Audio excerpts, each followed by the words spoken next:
ମୁଁ ଜାଣିଛି ଆପଣ ମାନେ ମୋ ଉପରେ ଏବେ ଲଙ୍କା ଚୋବେଇଲା ପରେ ରାଗୁଥିବେ। ମୁଁ କଣ କରିବି ଯେ ଏତେ ବଡ ଜାଗାଟା ଗୋଟେ ମିନିଟରେ କେମିତି ଦେଖେଇଥାନ୍ତି। ତେଣୁ ଭାବିଲି ଯିବା ପୂର୍ବରୁ ଏଠି ଯାହା ଖାଇବା ସବ୍ ଅଛି କିଛିଟା ଟେଷ୍ଟ କରିଦେଇ ଯିବି। ମୋର ତ ଘଣ୍ଟେ ଭିତରେ ଭାତ ଡାଲମା ଡାଇଜେଷ୍ଟ ହେଇଗଲା। ତେଣୁ ମୁଁ ମାଣ୍ଡିଆରେ ତିଆରି କ୍ଷୀର ପୋଡ ପିଠା ଖଣ୍ଡେ ଟେଷ୍ଟ କଲି, ତା ସହ ମାଣ୍ଡିଆ ଆଳୁଚପ। ମିଶନ ଶକ୍ତିର ଲେଡିଜ ଗ୍ରୁପ ଏଠି ଏମିତି କ୍ୟାଫେ ଖୋଲିଛନ୍ତି, ଯଦି ଆସିବେ ଟ୍ରାଏ କରିବେ।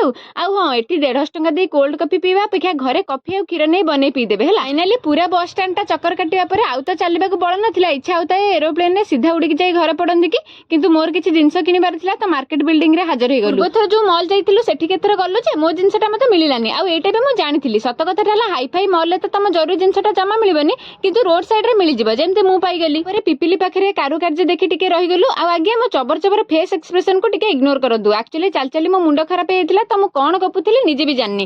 ଏତେ ବାଟ ଚାଲିଛି, ସେ ବି ପୁଣି ଷ୍ଟାଇଲ ମାରି ହିଲ୍ ପିନ୍ଧିକି, ତ ଗୋଡରେ ଅବସ୍ଥାକୁ ତ ସହିବାକୁ ପଡିବ ନା। ଘରେ ମୋର ଫୋଟକା ଦେଖି ମୁଁ ପୁରା ବେହୋସ। ହଉ, ହୋସ୍କୁ ଆସିଲେ ପୁଣି କଥା ହବା। ଟାଟା।